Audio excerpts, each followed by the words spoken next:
नमस्कार, बहुत स्वागत है आप सभी का वीके न्यूज पर। मैं हूं आपके साथ चेतन पांडे। अब चीन में पैगंबर मोहम्मद साहब का अपमान किया गया है। आपको पूरी खबर बताएं उससे पहले ये जानना बेहद जरूरी है कि इसी अपमान को लेकर फ्रांस में क्या कुछ हुआ था। किस कदर एक प्रोफेसर का सिर कलम कर दिया गया था, सिर्फ इसलिए कि फ्रीडम ऑफ एक्सप्रेशन के नाम पर अपने छात्रों को प्रोफेसर कुछ समझाने की कोशिश कर रहे थे। इसी अपमान के नाम पर शार्ली एब्दो मैगजीन के दफ्तर में कत्लेआम हुआ था। फ्रांसी क्यों, यहाँ भारत में भी नूपुर शर्मा के बयान के बाद क्या कुछ हुआ वो दुनिया ने देखा। लेकिन अब खबर चीन से है। दरअसल अमर उजाला के हवाले से ये खबर सामने आई है।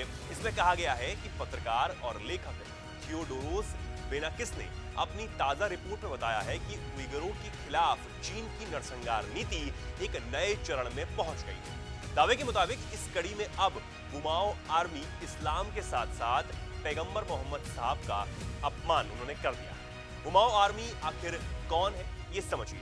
दरअसल चीन में गुमाओ आर्मी उन लोगों को कहा जाता है जिन्हें सरकार का समर्थन हासिल होता है और जो सरकार के लिए कमेंटेटर्स का काम करते हैं, जो ज्यादातर मौकों पर उइगर और उनकी धार्मिक भावनाओं के खिलाफ बोलते हैं। ये लोग सोशल मीडिया पर अक्सर चीन में मुसलमानों को चरमपंथी और आतंकवादी के रूप में बताने का काम करता है।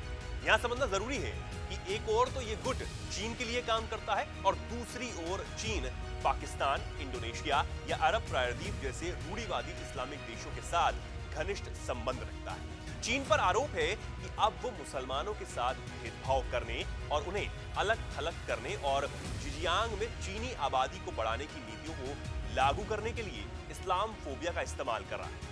लेखक के मुताबिक गुमाओ आर्मी सोशल मीडिया के जरिए इस्लाम और पैगंबर मोहम्मद साहब का अपमान करती है और निंदा भी कर रही है। रिपोर्ट की माने तो अब यहाँ ट्रोलिंग और इस्लाम की निंदा ने सारी हदें पार कर दी जा रही है और यूजर्स का समूह कुछ ऐसी टिप्पणियां कर रहे हैं जो अगर दुनिया के किसी अन्य हिस्से में की जाती हैं तो तीखा आक्रोश देखने को मिलता है।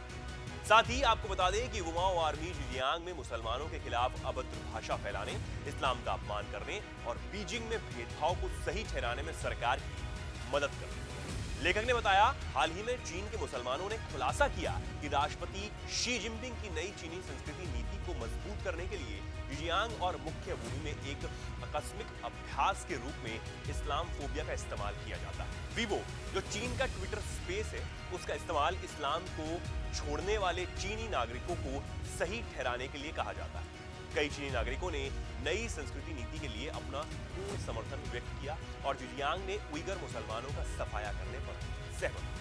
अब इस पर आपके मन में ये सवाल जरूर आया होगा कि अब तक उइगर मुसलमानों और अब इस्लाम और पैगंबर मोहम्मद साहब के अपमान को लेकर चीन पर वो पाकिस्तान आखिर क्यों कुछ नहीं बोलता।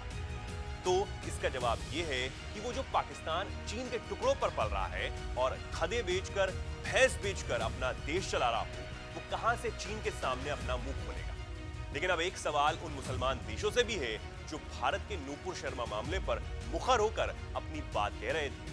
वो क्या चीन पर कुछ अब बोल पाएंगे? आप इस पर क्या कहना चाहते हैं, हमें कमेंट सेक्शन में बताना ना भूलें और ऐसी तमाम खबरों को जानने के लिए जुड़े रहें वीके न्यूज के साथ। वीके न्यूज, राष्ट्र के नाम।